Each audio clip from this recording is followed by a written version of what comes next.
બારામાં વાતો તો કરતા હોઈએ અવારનવાર, માયા પકડી લે છે, માયા છોડતી નથી. તો માયા શું છે એ સાહેબે પરખાય. તો અહીંયા જે મનથી બધું ઊભું થાય છે એ માયા છે.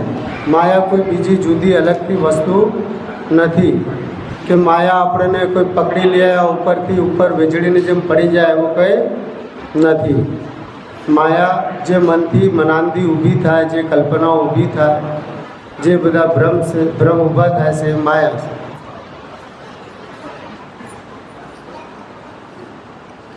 થોડું નીચે थोड़ा मुंह के पास रखिए, साइड से थोड़ा आगे बैठिए आप। ठीक ठीक. आप थोड़ा आगे बैठिए। हाँ, बोलो सदगुरुदेवની જય. બરોબર છે. नहीं ऊपर, हाँ आप बोलिए। ઠીક ઠીક. हाँ તો અહીંયા સાહેબે પરખાવ્યું માયા શું છે.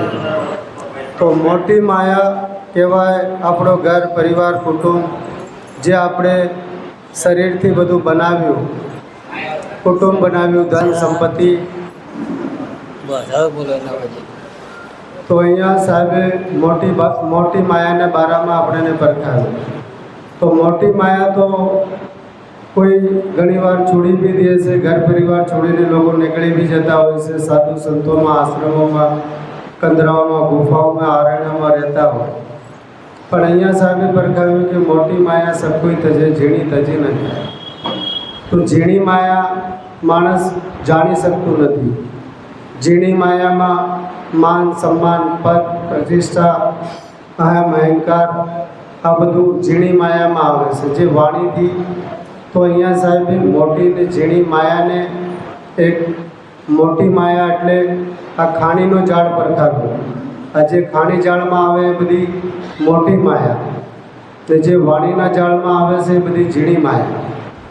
તો અહીંયા સાહેબે ખાસ કરીને પરખાવ્યું કે આ ખાણી વાણી ઝાડને પરખો. આ જ જીવનું બંધન છે, આ જ માયા છે. માયા કોઈ જુદી અલગથી નથી. અહીંયા લોકોનું કહેવું બી છે, માને બી છે કે આ માયા તો પ્રભુની માયા છે, ઈશ્વરની માયા છે. તો એવું કંઈ નથી.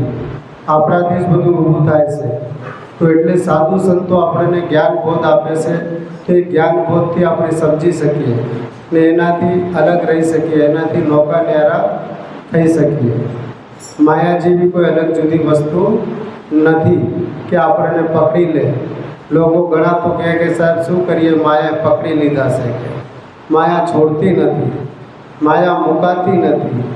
તો આપણે જે માન્યું છે એ બધી માયા છે. તો એને જાણવાની જરૂર છે.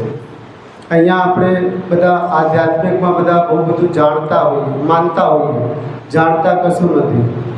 અહીંયા લોકોને કહીએ તો કે અમે તો બધું માનીએ છીએ, અમે બધા દેવી દેવતાને માનીએ છીએ, કે અમે બધા ધર્મોને માનીએ છીએ.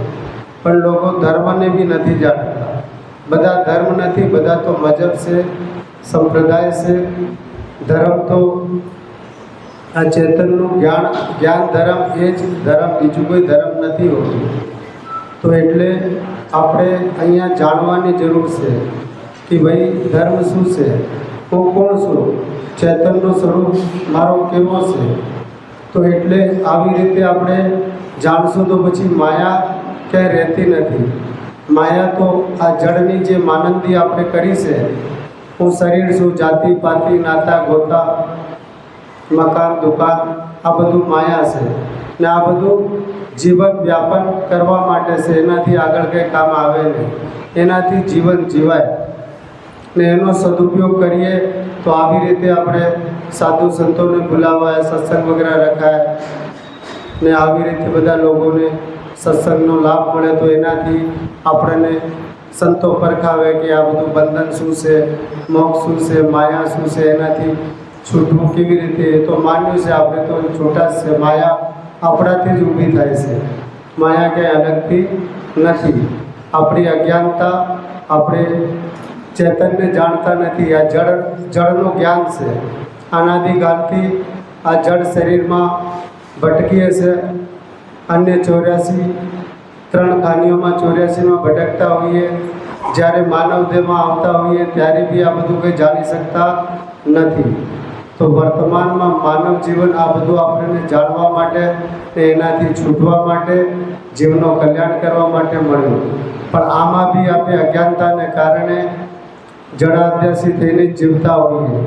પોતાને શરીર જ સમજતા હોઈએ છે કે હું શરીર છું, પછી જાતિ પાતિ નાતા ગોતા, પછી અમુક હિન્દુ છે તો હિન્દુ ધર્મ, ઈસાઈ, મુસ્લિમ, શીખ, યહૂદી, પારસી વગેરે આ બધું ધર્મ માનતા હોઈએ.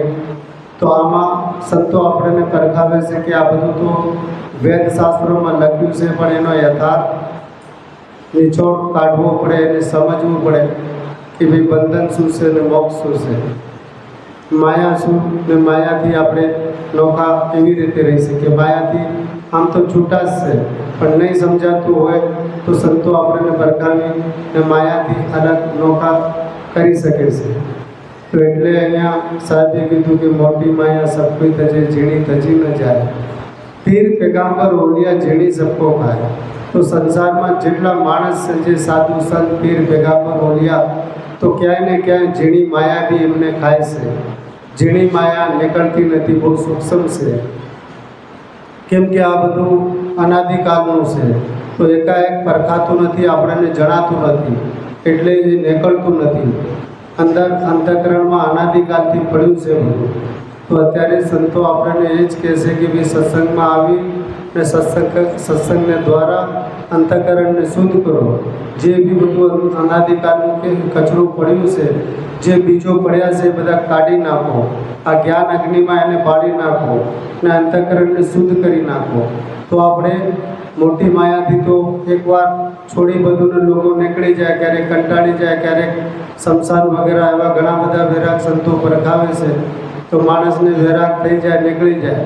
પણ ત્યાં બી આશ્રમોમાં જાય તો ક્યાં પદ, પ્રશંસા, જ્ઞાન, ક્યાં વિદ્યતા, એવા બધા ઘણા બધા આ ઝીણી માયા છે, તો એ બંધનોમાં ત્યાં બી પડી જાય છે. તો ત્યાં સાહેબે બધા બંધનો પરખાયા કે આ ઝીણી માયાના બંધનો શું છે ને મોટી માયાના. તો ક્યાંય બંધનોમાં પડવું નહીં, બંધાવવું નહીં, એનાથી નોખું ન્યારું રહેવું. એટલે અહીંયા પીર પેગામ્બર ઓલિયા ઝીણી સબકો ખાય. તો એટલે આપણે ઝીણી માયાને બી જાણવું, મોટીને તો આપણે જાણીએ છે, સંતો પરખાવે છે, પણ ક્યાંય બી ઝીણી માયામાં બી ફસવું નહીં. માયામાં ફસશું તો માયાથી પર થશું નહીં, તો જીવનું કલ્યાણ થશે નહીં. એટલે જીવના કલ્યાણ માટે આ મોટી ઝીણી માયાને પરખીને એને તજવાનું કીધું. એટલે મોટી માયા સબકો તજે, ઝીણી તજી ન જાય, પીર પેગામ્બર ઓલિયા ઝીણી સબકો ખાય. તો આજે માનવ માત્રને આ માયા ખાય છે. જેમ લાકડાને ઉદય ખાઈ જાય છે દિમાગ, એવી રીતે આ માયા બી માણસને ખાય છે. આજે બધા વધારે પડતા માણસો ચિંતામાં જીવે છે, ટેન્શનમાં જીવતા હોય છે, કેમ કે એમને જ્ઞાન થતું નથી. તો અજ્ઞાનતામાં બધા ચિંતામાં જીવતા હોય છે, રાગ દ્વેષોમાં જીવતા હોય છે, ઝઘડા કરતા હોય છે, એકબીજાને દુઃખ કષ્ટ આપતા હોય છે. તો એટલે અહીંયા સાહેબે પરખાવ્યું કે આ માયા, દેવ માયાને પરખો ને એને તજો ને માનવનું જીવન મળ્યું છે, તો જીવન કલ્યાણ કરો. આ માયા તો માયા છાયા એક જેવી ઘડીકની છે, આ કંઈ રહેતું નથી. અત્યાર સુધી આપણે જે બધું જોયું છે, જાણ્યું છે, જે સાંભળવામાં આવે, જોવા જાણવામાં આવે છે, એમાં બધામાં પરિવર્તન થાય છે. કેમ કે અહીંયા અસ્થિર કંઈ રહેતું નથી. તો આ જે પરિવર્તનશીલ એ જ માયા છે, ને આપણું જે સ્વરૂપ છે એમાં કંઈ પરિવર્તન ક્યારેય થતું નથી. તો એમાં આપણે સ્થિર થવાનું સંતો પરખાવે છે. એટલે આ જળમાં જઈએ તો એ ત્યાં માયા જ છે. તો જળથી જળ આપણું આ શરીર બી જળ છે, એ આપણું સ્વરૂપ નથી, એ આપણું સ્વજાતિ અહીંયા સંસારમાં કંઈ નથી.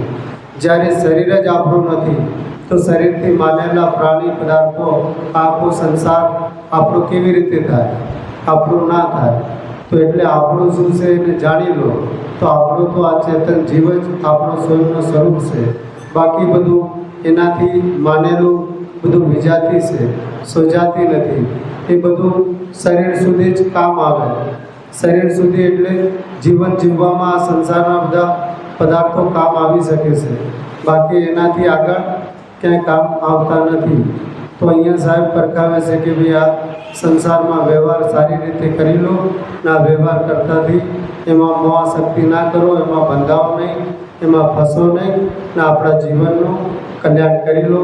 આ માનવ જીવન વારંવાર મળતું નથી, બહુ મુશ્કેલ છે. સાહેબે એક સાખીમાં કીધું બી કે માનવ જન્મ દુર્લભ હૈ, બહરે ન મિલે દૂજી બાર, પક્કા ફલ જો ગીરી ભરે બહરે ન લાગે ડાર.